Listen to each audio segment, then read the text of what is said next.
జై శ్రీరామ్.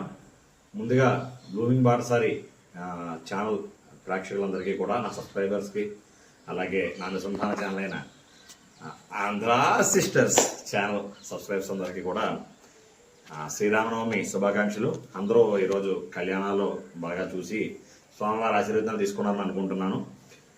అయితే ఈరోజు కొత్త విషయం చెప్దాం అనుకున్నాను. దాదాపు అందరికీ తెలిసే ఉండొచ్చు, తెలియని వాళ్ళ కోసం ఇది కొత్త విషయం. మన రాముల వారికి ఒక అక్క ఉన్నారు. తెలుసా ఎవరికైనా? తెలుసా తెలీదా? రాముల గారి కంటే కూడా ముందు దశరథ మహారాజు కౌసల్యాదేవికి ఒక కుమార్తె జన్మించారు.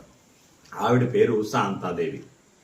ఆవిడిని కౌసల్యాదేవి యొక్క సోదరి వర్షిణి మహారాణి అంటే అంగదేశపు మహారాణి అనమాట. ఆయన భర్త రోమపాదుడు వర్షిణి దంపతులకు, అంగదేశపు రాజు రాణులకు ఈ శాంతాదేవిని దత్తత ఇవ్వడం జరిగిందనమాట.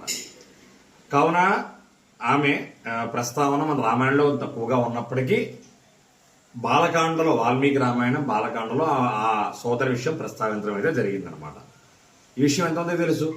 అలాగే ఆ శాంతాదేవి ఋష్యశృంగుడు అనే మహాముని వివాహం చేసుకోవడం జరిగిందనమాట. ఆవిడ చాలా తెలివైనది, అన్ని యుద్ధ కళల్లో ఆరితేరిన వారిని కూడా చెప్పుకుంటూ ఉంటారు. ఈ విషయం తెలుసా మీ ఎవరికైనా? తెలిసినట్లయితే ఎంతమంది తెలుసో కామెంట్ చేయండి. కమాన్ కామెంట్. అలాగే తెలియకపోతే ఎప్పుడే తెలిసిన వాళ్ళు ఎవరైనా ఉంటే కూడా ఆ విషయం కూడా కామెంట్లో తెలియజేయండి. Okay then thank you once again. అందరికీ కూడా శ్రీరామనవమి శుభాకాంక్షలు. జై శ్రీరామ్.